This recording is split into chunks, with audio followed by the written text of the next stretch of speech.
Ethan Parker never thought a half-eaten burger could change his life. It was late on a chilly Tuesday evening in Denver, and the diner was nearly empty. He sat alone in his booth, staring at the check while his 5-year-old son, Liam, lay asleep with his head on Ethan's lap. The single dad had been trying to stretch every penny after his wife passed 3 years ago, but tonight he'd splurged at 2 cheeseburgers, fries, and a milkshake for Liam.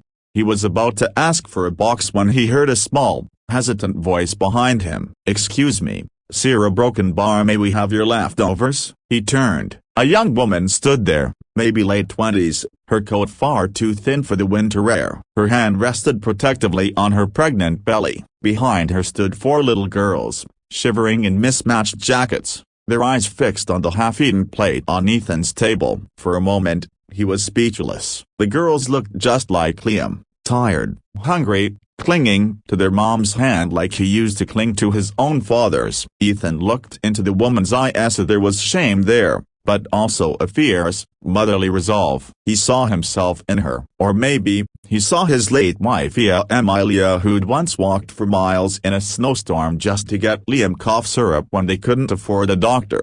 He could have just handed her the box. He could have given her the leftovers and gone home. But instead, he stood up, careful not to wake Liam, and said, "How about you all sit down, order anything you want, it's on me." The woman's eyes widened. "No, please eat just the leftovers, that's all I insist," Ethan said. He waved the waitress over. The kids slid into the booth, their shoulders relaxing a little as they peeked at the menace. While they waited for the food, Ethan learned her name was Hannah. Her husband had abandoned her 6 months ago, leaving her with that, no family nearby, and no idea how to keep her daughters warm and fed. She'd been staying in an old station wagon parked behind a gas station. As the girls devoured fresh fries and hot chocolate, Ethan's mind raced. He knew what it felt like to be desperate. He'd spent nights scrapping together and, worried sick about Liam's future. But he also knew how one person's kindness could change everything. After Emily died,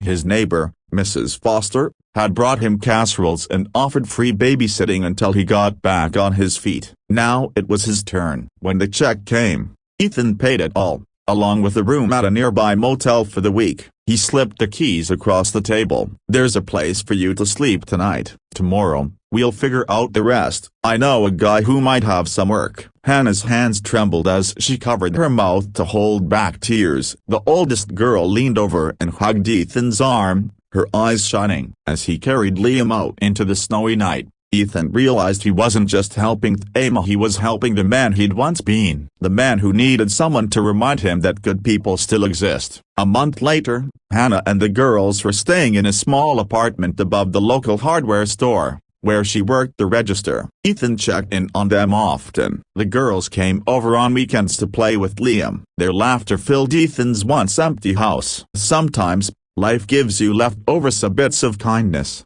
scraps of hope, and sometimes, if you're lucky, you get to pass them on.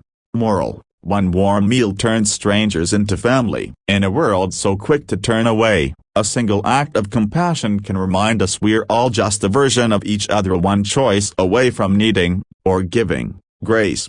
And for Ethan Parker, a half-eaten burger was never just food again. It was proof that when we see ourselves in others, no one goes hungry, and not for food, and not for love,